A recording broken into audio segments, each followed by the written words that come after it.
contarte de algún modo lo que en la playa me pasó. Era muy blanca, era muy bella y sobre mi hombro se posó. Una bandada de palomas volaban juntas bajo el sol, marchaban libres y una de ellas vino a mi lado y se quedó. Una paloma blanca a los ojos me miró. Una paloma blanca al verme triste lloró, porque me marché muy lejos de ti. Si todavía sientes, niña, aquel amor que te juré, busca en el cielo y la paloma te contará lo que lloré. Una paloma blanca a los ojos me miró. Una paloma blanca al verme triste lloró, porque me marché muy lejos de ti. Porque me marché muy lejos de ti.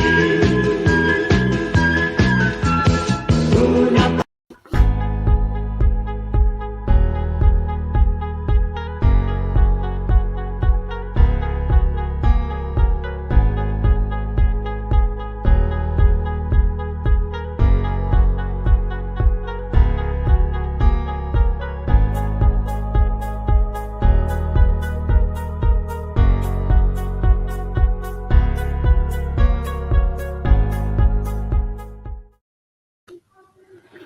Morning, everybody. Good morning. Hello. I wasn't waiting for that to finish. I was just waiting for Mr. I think we've got to dispense with that. That level of arrogance that comes with we can have a 5-minute run up is a bit over the top, isn't it? Let's be honest. Sometimes it's needed, but I think we should introduce our guest, Mr. Jim Parker. That's the man. Every time I introduce him, he always looks over his shoulder. That is his trademark. Now, for those of you at home that don't know who Jim Parker is, where have you been living, first of all? Yeah. And secondly, how could you have missed the great work that this man does? Here is just a small collection, just a little highlight reel that I like to call Jim Parker.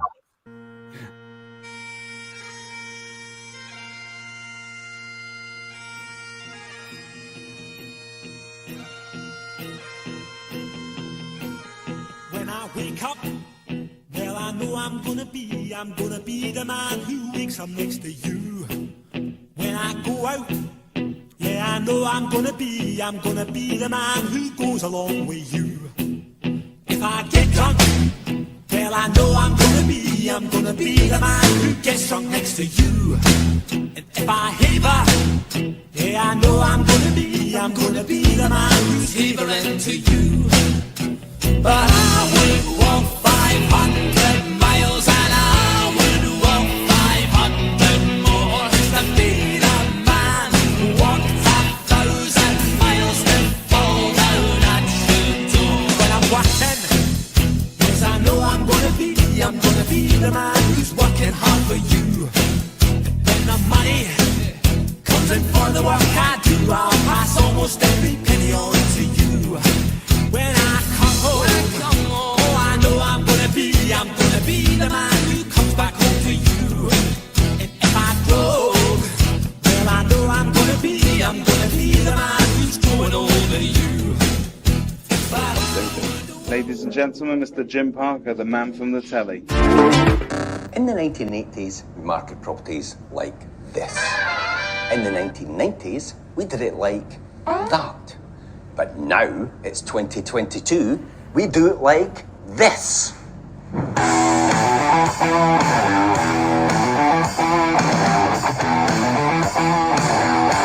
So if you're thinking about moving in 2022, Don't get stuck in the 80s. Give us a call or click on the link below for more details. Wow, is that me? Mr. Jim Parker, the man from the telly. I think, first of all, you've got to say congratulations, David, because you actually haven't allowed a guest to speak in the first 5 minutes you've got him on the show. Yes. You've probably done more damage to the union than the Tories have. Listen, Welcome, Jim. Welcome. How are you? I'll do the pleasantries. He's obviously there. How are you today, fine sir? Absolutely fantastic. Wired and fired. Every single morning I get up and wired and fired, rearing to go straight away. Okay, that's a bit sicking for those people who obviously find it a bit troubling, but that's very good. Jim, I mean, genuinely, just on there's a sheer body of work there, as they'd say wankily on the Oscars. But but that last bit there about the Batman style, obviously 80s thing, and then how you're presenting it now. That's a perfect bit of how to use social, isn't it? Really, in this day and age. I take great inspiration from other people around about me, really. That's what it comes down to. So I know I can't take credit for all of that. It's just the fact that I just see so many wonderful pieces of work that everybody does that I kind of think, well, it's the Japanese mentality, just take what somebody else has got and make it better. Yeah, perfect. Absolutely. But you're on the wrong show if you're not going to take the praise. To be honest, we're all about I did it all here. Oh well, I did it my way then. Yeah. Jim, on that point, who catches your eye? Who do you take inspiration from out there? Oh, geez, in the stage the world, it's the Chris Watkins, Stephen Brown. It's you guys. I mean, you guys are really good at what you do as well. It's Tom Panas, it's Lisa Novak. Define what we do, Jim. That's what we need to define. Yeah, it's Ryan Sergeant. That's the new one. Grant Cardone. All these different people. It's like it's people that I recognise that are far superior in an area that I could learn from. And I just absorb that as much as possible. I've become a human sponge. That's it, really. That's all it comes down to. So Jim, tell us about what happened before that. I mean, how did you get into this? Where did it all start? I've been in property for about 30 years. I was originally a financial controller and financial director in the industry. So I helped run some manufacturing companies locally. So it was. But I recognised at that time, I never wanted to be owned and controlled by anybody else. And I actually thought being an accountant would bring me to be a millionaire. It's like no. It can if you're working for Enron. Yeah. And potentially I didn't know what was available at that time. But I knew I had a deep down desire to succeed, but I didn't know what that was, and it was just a case that I just kept learning from other people. It's the old thing about preparation. Prepare, because at some point in time the opportunity will arrive and you'll be lucky enough to get it. And that's it. And everybody goes, oh, you were lucky. But I always say to people, really, luck means labour under correct knowledge. That's what it comes down to. And it's preparation is the key for everything. And I talked to my team about that on Friday, actually, about the same thing. I says, you don't understand what I can see in you, but I know you've got what it takes to make it happen. But you have to believe that within yourself. That's really what it comes down to. And I have a deep down firm belief that I'm destined for something greater, and I need to keep preparing for that time. Well, now you've achieved the pinnacle of your career by appearing on this show. That's it then. What's retirement look like for Jim Parker? Go downhill after this, eh?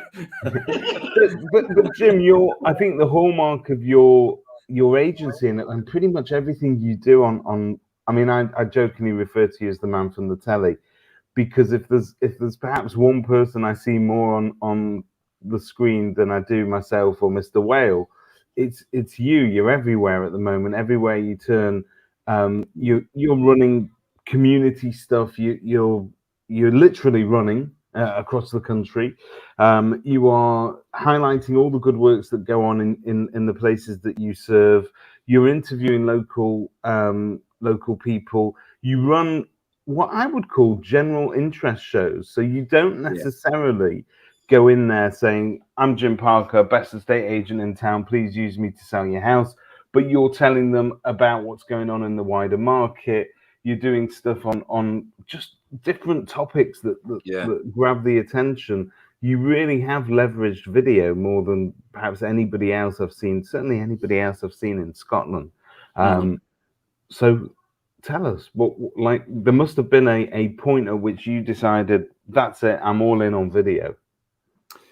I genuinely think it was down to Chris Watkin. It was, probably 2.5, maybe 3 years ago.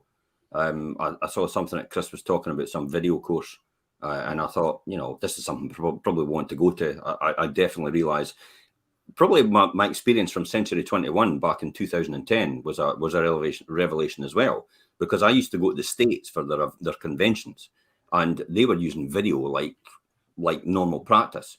But the difference at that time was it was prohibitive to us because the investment we need in order to do it.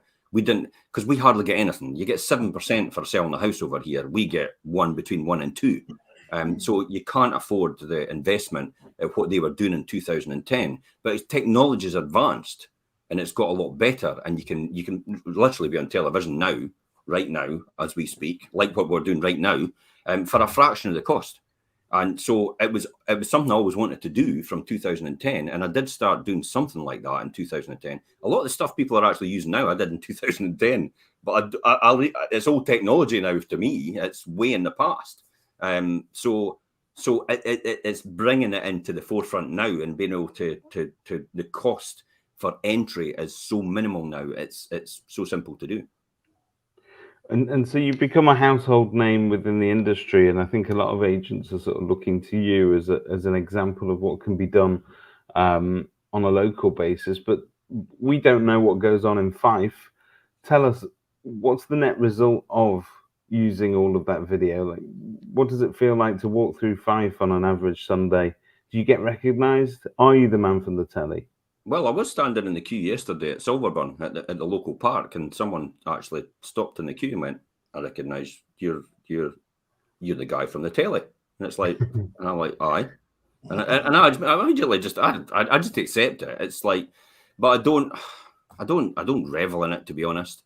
It's people see me. It's a medium I use in order to get my message across, in order to get the message across for the local community. It's a fantastic tool to do that. I did actually, I asked her about her name, and I says, "Look, next time I'm on and you see me live, just say hello." I'd love that, because it's all about the audience, really. At the end of the day, it's nothing to do with me. It's about engaging with someone, and it's things that I want to know myself. I kind of think other people would want to know as well. So you attract to people that you attract, and that's it. You can't be everything to everyone. I say that. Jim, maybe we could bring this back to Mr. Whale's topic, a speciality topic. But when it comes to Proptech, just interesting to know what it is that you guys use and love up there. Is there anything in particular that has sort of streamlined your business or given you a bit of an edge? Me. Nice. And genuinely, that's what it is. Genuinely, and it's the investment I've put in myself over the years of the books I've read and the people I've learnt from. It's actually allowed me to have that unique advantage. It can't be duplicated by anyone else. That's the key thing, isn't it? If you do that, how can anyone mimic a personal brand? You've basically got it closed down straight away, and you will attract the people you attract. But you, as I say, you don't attract anyone. You don't need everybody. It's like, you just need some people to buy into what you want to do. And if they're on the same page as you, then they'll buy your services. That's what it comes down to. And I'm every single day, I get up, a punch the air, and I think, fantastic, it's a great day. But I also really thank for the privilege, actually, for people actually coming to me and using me. I still can't understand why somebody would, it's this, you ever heard of imposter syndrome? Yeah. One day somebody's going to find out about me. and that's kind of, so it shows you that mentality. how I still think. I just think it's me. It's just what I do, really. I'm not being anything different than I normally do. It's just so happens there's maybe a few hundred or maybe a few thousand other people that will get to see that. That's it, really. That's all it comes down to. I've always been like this. There's a rather wanky business phrase, isn't there, that they talk about, understanding your kind of minimum viable audience or stuff like that. And when we were talking about the great imposter himself, and if you look at the likes of Donald Trump, and still 30% of Americans still absolutely, if not more, absolutely believe in him. And here's the thing: if you can convince just that Trump level of audience, any agent that had 20 or 30% of their marketplace is going to be absolutely dominant, aren't they, and have a successful business. So I think there's not that you're saying anyone should follow the Trump model, but it's just a fact of life, isn't it? Is you don't need to, as you said there, you don't need to be all things to all people. Understand who your demographic is and develop that, nurture that, turn them into your shouting advocates, and you're not going to go far wrong, are you? Absolutely. I mean, my demographic is probably 40-year-olds upwards. That's it, really. That's the market I'll appeal to, the elderly audience especially, because I've just studied it and understood what people want from me, and I ask them what they want from me, and I'm prepared to deliver that no matter what it takes. If it means working on Christmas Day to make it happen, I will do that. What's it meant to your competition doing? Because when you tend to see something like this kind of, I won't say phenomenon, but let's just call it that anyway, you either do two things. You either see loads of people copying, or you get loads of people then saying, I don't like what he does, and they veer even further away, which of course is perfect for people like yourself, because then you get to own the area. What have they tended to do up there? Have they I don't care. It's as simple as that. It's really, I don't care. I don't care what the competition does. It's like, they can go and do what they want, but they'll never be us. They'll never be me. I'll be honest, Jim. I told Mintzy, I said, I want Jim on the show, and you're not disappointing at the moment. I love it. I genuinely, used to, when I first started out, I watched the competition all the time. I always felt that I was competing against them. Yeah. But as I began to realise, and I began to read, and I began to learn from people more successful, what I realised is the only person you should compete against is yourself. Yeah. That's it. It's really interesting dichotomy there, Jim, between that whole imposter syndrome, I don't know why people would come to me, and that absolute confidence that some people could, if they wanted to, misinterpret for arrogance, that you are on top of your game, that you are in your lane, and you are just simply not going to sort of look at what other people are doing. Is that something you've always had? Is that, I mean, you've been that way since you were a kid? I'll completely agree with you. There's times that I look at myself and think, that boy's a funny. And it's like, and genuinely, I actually think that about myself. Sometimes I think, he's an arrogant prick, at the end of the day, but it's not meant to come across as that. It's just meant to be, it's confidence. But remember, that confidence only comes with conditioning. And it basically is the books you read and the people you associate with. Yeah. So I've no doubt that I've become more confident as a part of being in the industry and being around people like yourselves, being around people like the Novaks, being around people in America as well, and understanding how they are, and you get like the people you associate with. So that's what it comes down to. The people are far more successful in areas of life and business and everything that they do. It's the people you associate with. It brings that confidence round about you because you're in that community. Brits don't do confidence very well, do we, Jim? We're the first people to run ourselves down. It's the classic example. You can see it now on some of the companies that are, some of the successful companies in Britain. They've got them straight on the television, and they're trousing them straight away. And I'm thinking, geez, what more could you think of that? We get a successful company, we should be shouting from the rooftops that we've got a successful company, and we should bang in the drum and encourage them to grow as big as possible in order to manufacture more jobs for people and more wealth creation for people. And what do we do in the media? We just look at opportunities to knock them down. It's absolutely mental. Yeah, it's great. It's a crazy feature, isn't it? It's and just with the right right level of self-deprecation, hopefully you can get away with it anyway, can't you? But Yeah. you mentioned like the likes of Lisa Novak and obviously the internationals and this.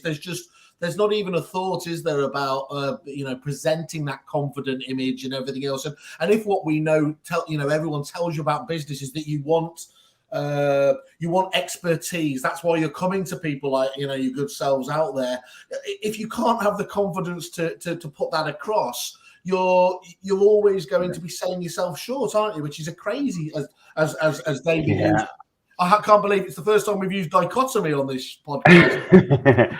Well, it's just strange because over here it's almost like we have to be embarrassed. If your business is going really well and somebody asks you how it's going, you have to sort of always downplay it, or you have to sort of not really sort of tell them what's going on behind the scenes, or the fact that you are actually having a good year. I think the last year, 2021, was probably very challenging for the estate agency industry as a whole, because they had on the one hand, they were doing very, very well due to the surge in demand.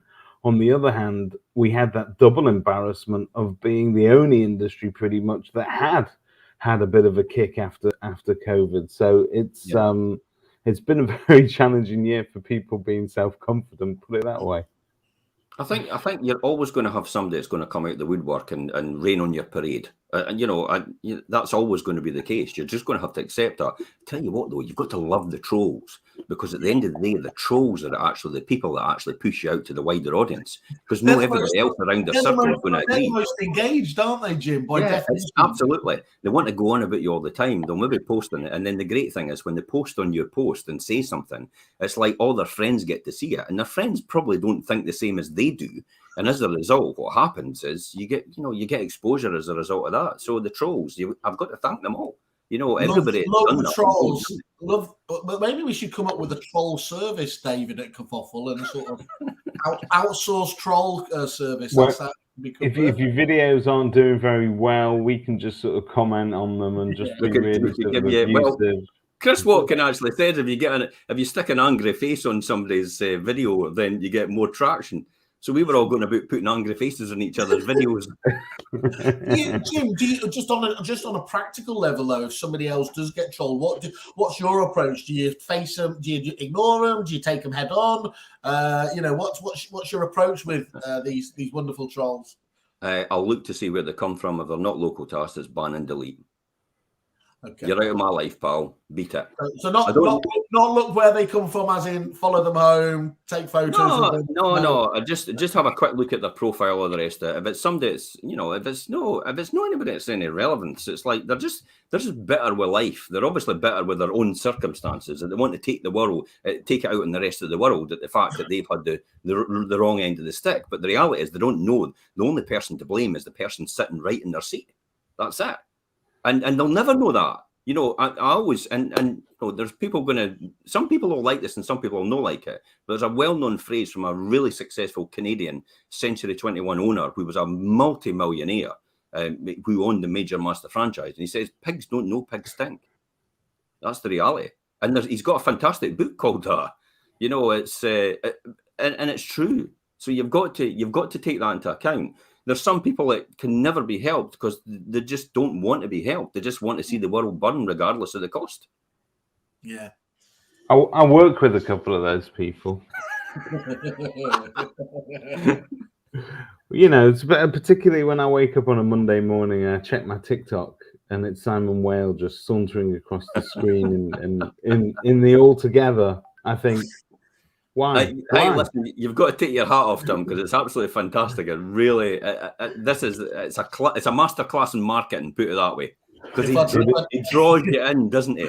It is indeed. You cannot ignore him. Taking the hat off, there'd have been nothing else left. I'm gonna watch a short clip with you that I saw from the Bulldog brothers. Neil and Matt seem to be fast becoming LinkedIn personalities and offering opinions on most things in the industry. We've already heard from Matt.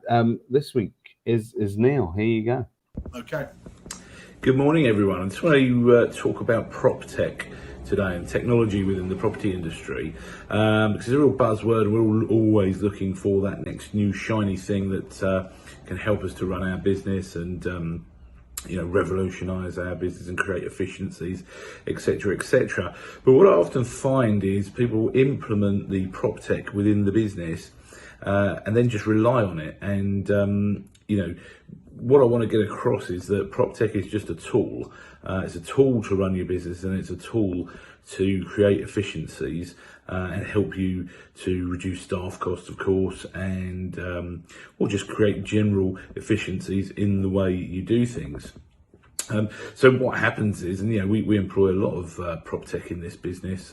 We've got a sort of a specialist piece for kind of every part of the lettings journey and some of the sales as well.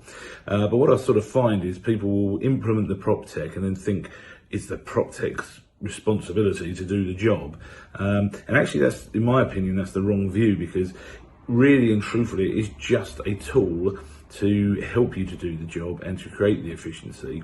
And you still need people behind it, checking what is actually going on and making sure the right information is put into the piece of Proptech to allow it to do its job. And of course, you can't have the expense of all this Proptech and all the staff. That wouldn't work. And the whole point of implementing systems is to reduce costs and create efficiencies, or create the efficiency so that your staff can actually spend their time on business and pound generating activities. But often people will just input the piece of Proptech and almost forget about it. And my view is that really it's just the tool, and what you should be sort of thinking about it as is, it's like having a hand drill. How long would it take you to drill a set of holes? You implement the Proptech into your business, and all of a sudden you've just inherited yourself a power drill, and now you can do things a lot more quickly and efficiently. So that is really my opinion of how we should all be viewing Proptech, and not looking. There we go. I mean, he goes on to sort of restate that in various different ways, but that's the general message. I think for most of us, that is the perfect sort of view of where Proptech should sit within any property business, that it should only be there to create efficiencies. I don't know what your view is, Jim. Yeah, absolutely. It's probably a lesson I've learned since Century 21, and the fact that and the shiny pennies come along all the time. Classic example of I just look at booming as another gimmick. That's really how I look at it. It's a gimmick. That's it. And people are jumping on the bandwagon saying this is the greatest. This is the greatest. It's like, well, it'll be here today and it'll be gone tomorrow. That's the reality. What does it have to? What does a Proptech solution have to do, Jim, to really get your attention? Sustainability. Is it something you can run with for the rest of for always, and is it something that could actually integrate into your current system? That's really what it comes down to, because it's the core things every single time. Stephen Brown actually, Stephen, we have Stephen all the time. Like, it's like a coach for athletes. Every single week, Stephen comes in and he trains our group. But every single week, I keep focusing them back on the basics and fundamentals, because that's the core principle of every single business. It's basics and fundamentals every single time. It will never, ever change. In 50 years' time, it will still be the same thing. It's the core foundation of everything we do. What happens round about that, it's just glitz and glamour it add to that package and makes you stand out from the crowd. So, if it's something that's sustainable and it will stay there for the long term, fantastic. Instant valuation tools, they're really good, but you've got to choose the right one. I mean, I'd go further with what you're just saying there. For me, I'd play that video to anybody thinking about starting up their own agency, really, wouldn't you? That's not a bad starting point to start thinking about what structure, what foundation do I want to look at before you go out and go absolutely crazy. Because I'll be honest, Jim, one of the things we didn't think was going to be a particularly not profitable or engaged part for us was for those people starting agencies, because we thought obviously they're going to be watching cash flow. And actually, that's been the exact opposite. We've seen so many people who are starting up and they've literally gone in and invested off the cuff in like 10 or 20 suppliers, which is just, it seems insane to us. I mean, clearly, the Kerfuffle model is we get paid on referrals, but we've always also had a very firm view that you need to take it very steadily and make sure you've got the right balance of stuff. Yeah. And so I just react sometimes, well, how can you possibly assimilate all of that tech, especially when you're doing it in such a short period of time? And I think you also need to be mindful of the fact that organic growth and the lessons you learn from organic growth can be very, very valuable. So I did an MOT last week with an agency that only had, they started up mid-COVID. They'd only got a handful of properties managed, I think 10. And I said, look, the first 10 is always the hardest slog. It starts to sort of gain momentum after that. And in some respects, that organic growth and the lessons you learn along the way of having to do things yourself when you're that small and you're effectively a startup are things that you can't delegate to somebody else. And implementing a boatload of tech is just going to, I think, laden that business down with processes that they're not going to learn from straight off the bat. And I think that later on down the line, it will make them fly, it will make them efficient. But I somehow missed that early slog of getting from 0 to 10. I mean, it just felt every single one of them. I can remember each battle, but it was great. Jim, it must have been the same with you guys. Now, so you thrive on the excitement. I'm all about the chase, Jim. I'm all about the chase. You're what we call a serial starter-upper. That's me. Didn't get me wrong. That's what I was in the beginning, and I learned off of somebody else far so more successful than me. He says, Jim, boring pays well. I went, what do you mean by that? And he says, well, what you've got is you love the journey and starting up. So you start on the bottom and you get the excitement, the curve goes right up and you get really excited about the whole journey. And you get to a plateau where it starts to level out a bit because the excitement no longer there. You're still making money. But this is the point in time where you think to yourself, do you settle? Do you work it out from there what the next step in your journey is? Or do you self-sabotage in order to get the excitement again? Now, a lot of people actually just walk away because I'm not excited anymore. Doesn't excite me. But it's like at that point in time, you should be reaping the rewards of what you've just done. But you should learn what the next steps is from somebody more successful than you that you want to get to.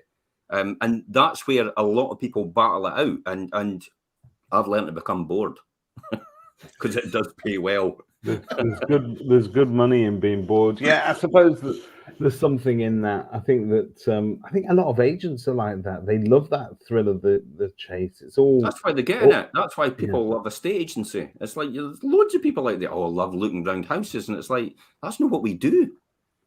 That's just not what we do. We take somebody from this pain point in their life, and we find out and work out a way how to get them over here to the where it all happens for them, and we make it happen. And that is the bridge that we cross between the two divides from here to here, and that's it.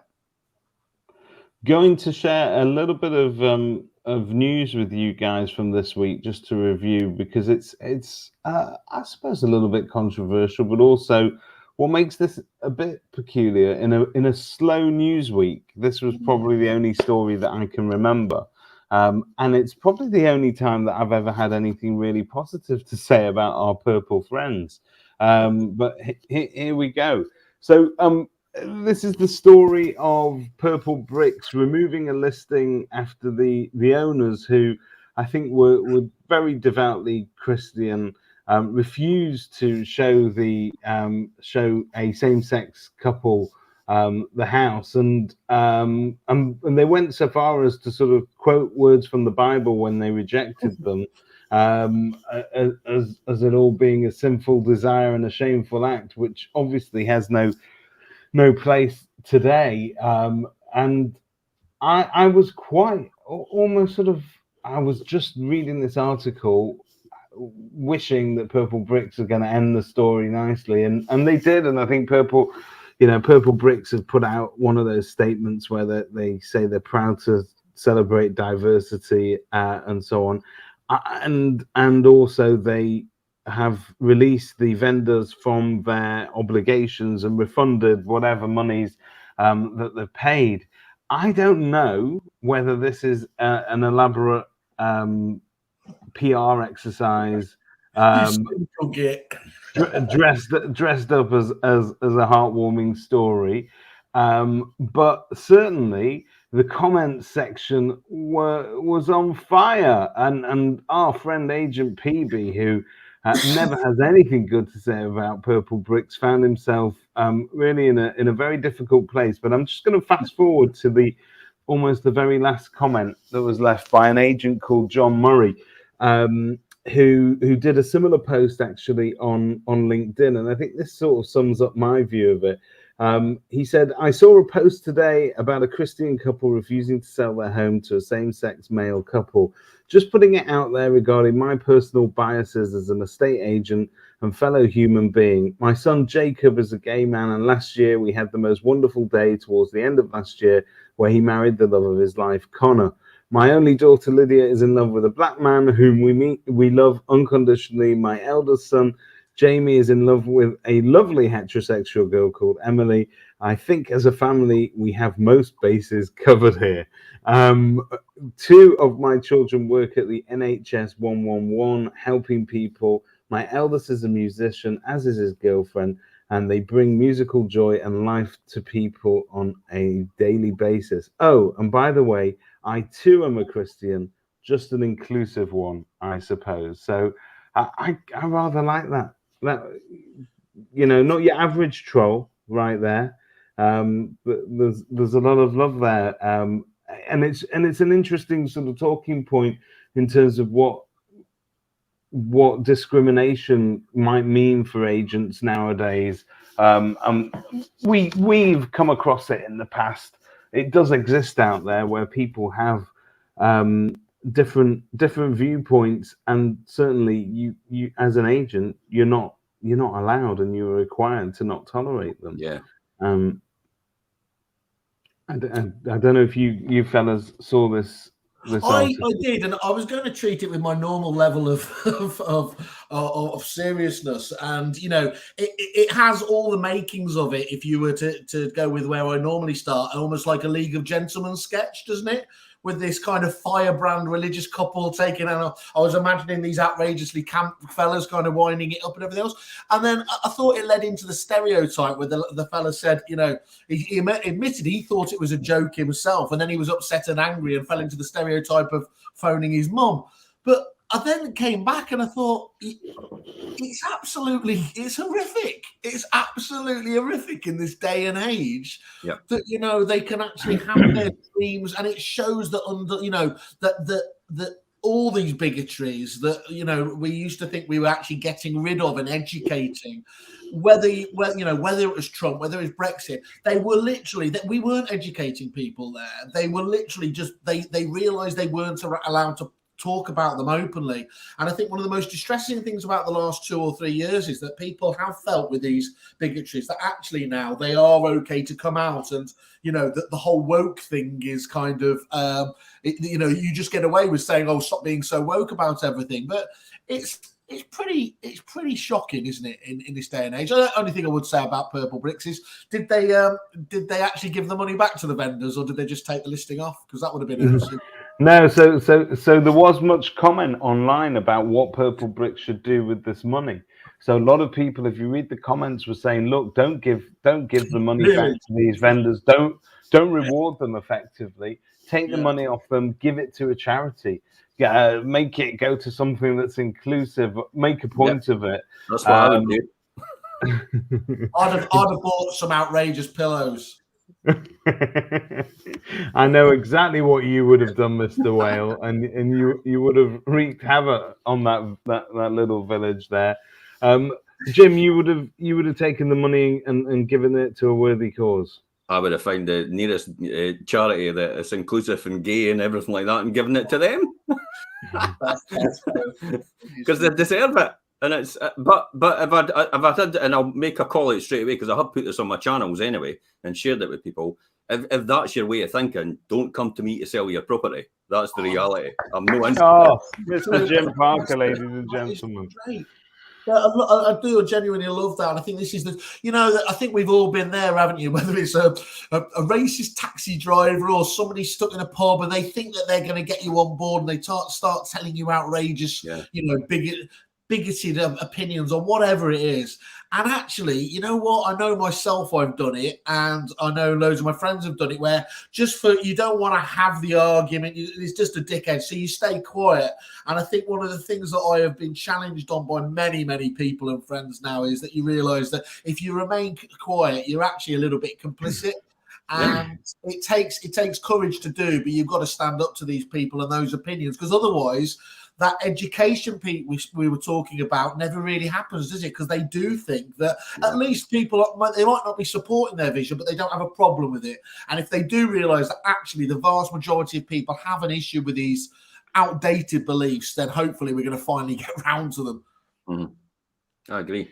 I'd like to think that it's part and parcel of sort of living or raising kids in a modern world, that they are brought up in a naturally more inclusive environment where they can choose to be whatever they want to be. Whereas you weren't necessarily given those freedoms when you were growing up in the bad old days, where other people's beliefs were sort of, shoved down your throat. And I think that today, a kid getting to, let's say, our industry in 10 years' time has got a better chance, I'm hoping, of being a decent human being. That's got to be the way, right? Just tell me I'm right. No, you are. I showed our kids 8.5 Hot Mum the other day. The look that Millie gave me with what she termed casual racism. I said, no, it was a different time. I thought I genuinely started to sound like every elderly relative that we all have sort of listening behind. I do like your point, though, as well, David. I love the idea that this was some sort of really cynical part of corporate greenwash.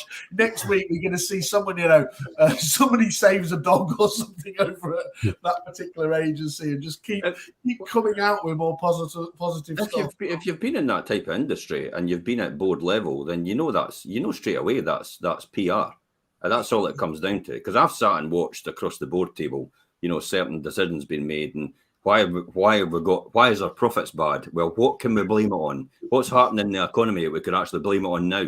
And literally that's what happened every single time when you sat on the board. You're absolutely right, Jim. Actually thinking about that now, I didn't think about where I was on the face of it, and what would come out of it is obviously ordinarily the right response or something out there, but it actually hasn't come from the right position, hasn't it? It hasn't come from you feel outraged in your heart on something like that. So it's I think you're probably right. I think a smaller agency in a pocket of England or the UK that didn't really want to serve these vendors, but also want to just get on with life. I don't think this would have reached the front headlines of the Daily Mail. I don't think that this would have leaked out into the industry press. And somebody somewhere made the decision thinking, look, it's probably a little bit of virtue signaling at the end of the day. But I don't want to take away from the fact that these guys have, for once, done the right thing and they've done something good.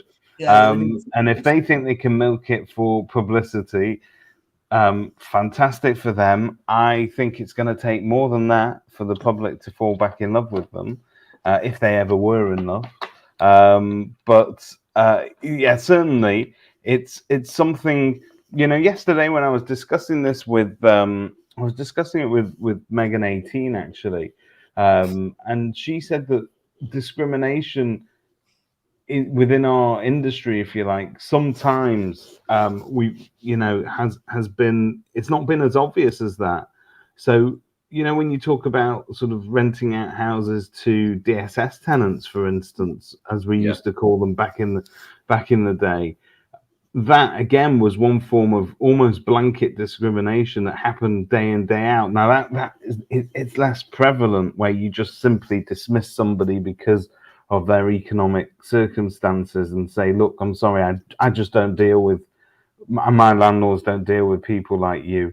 but it needs thinking about. There are little bits. I mean, there's still just ignorance there. There's, you know, there's not. It's never a couple of months without somebody saying, "I've had this person come back to me, you know, complaining about no DSS or something else," and then you know, the agents pointing out, "Well, you can't do that," and genuinely the person reacting almost with horror or ignorance that wasn't the case. So you know, it definitely still does go on, doesn't it? So it's not surprising that we hear more and more of these stories. What they fail to remember, though, is it's not the person itself, it's the system and how it's administered. That is the problem for most people. It's nothing to do with the person. And I've always done that from the very beginning when I first started out in buy-to-let about 30 years ago, is every single advert I had, it said DSS welcome every single time, because I felt that was what I had to do in order to change people's opinions. And I was at the front end of it every single time. I felt like a social worker most of the time, to be honest. But I really got an insight into how that system works for people and how that system is. And at one point in time, I was in that system myself for a brief moment. So I understood it completely. And it's not a great place to be. And it's almost a poverty trap for people. But it shouldn't, because you're on DSS. It shouldn't be the definition of you, and it shouldn't define you, because there's fantastic people out there that'll look after their property from start to finish, and they'll be even improved by the time they hand it back, who are on benefits. And then there's other people who are working who hands their house back like a shithole. Yeah. So what does that the podcast for me there, Jim? You've summarised that absolutely brilliantly there. I think that's really absolutely spot on.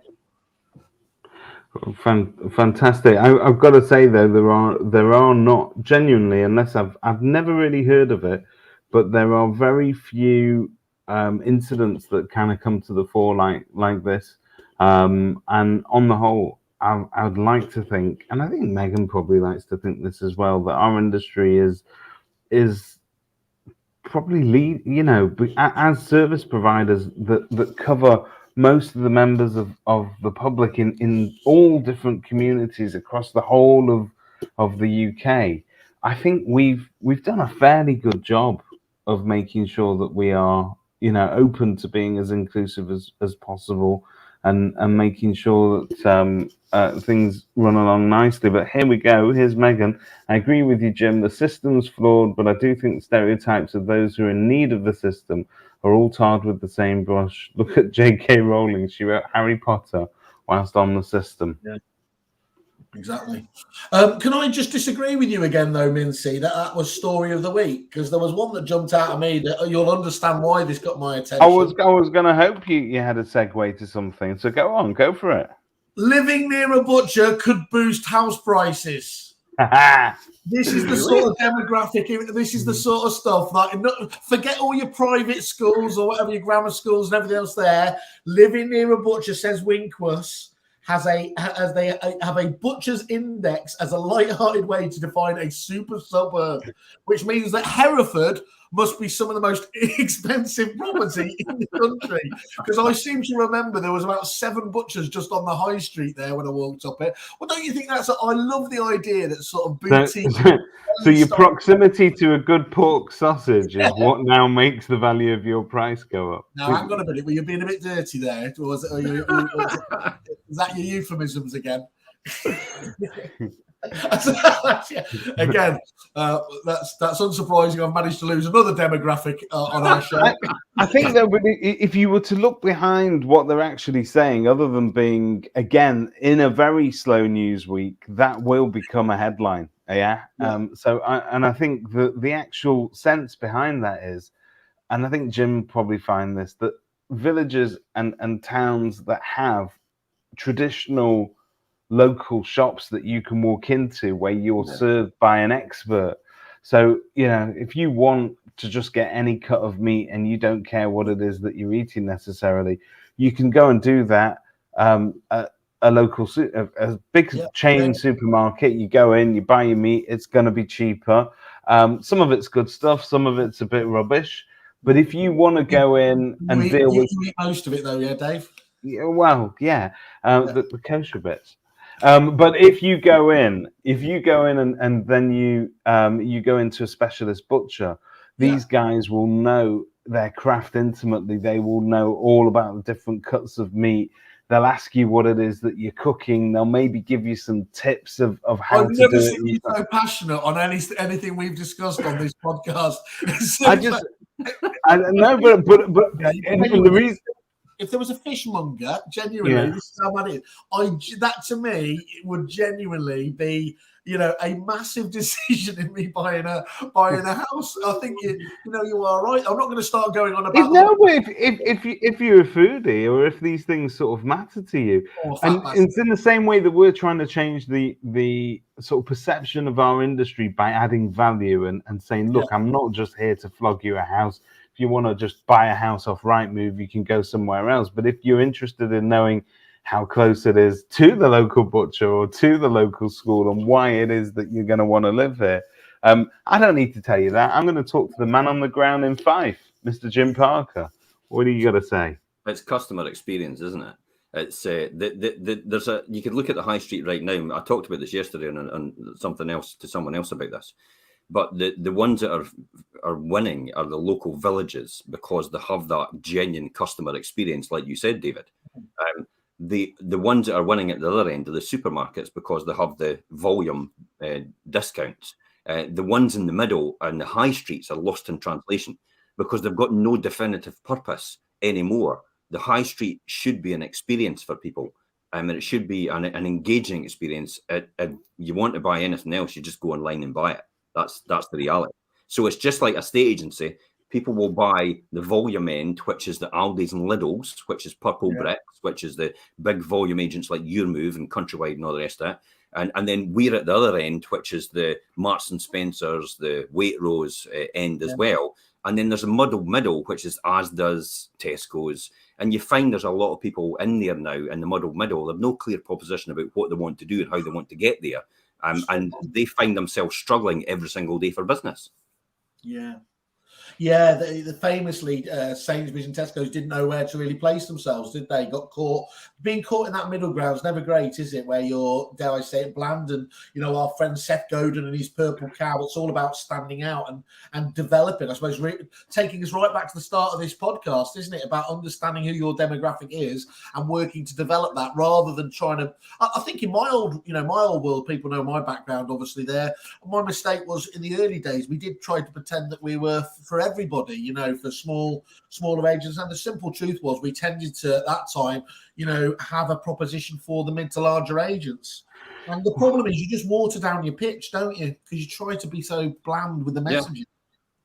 It does bring us back full circle to what you asked Jim as well, in terms of what the competition do when he's being so vocal on social media, and all of a sudden he's everywhere, and he's a very personable man on the ground in that local area, what they go and do. But the truth of the matter is, it's very hard to make up that ground. You cannot suddenly switch over from being a Sainsbury's and start having a kind and caring local shop persona, where you're forcing yourself almost to be nice. And I think the public see that. What do they say? I think they say that sincerity is the hardest thing to fake, but if you can do it, you can be an estate agent.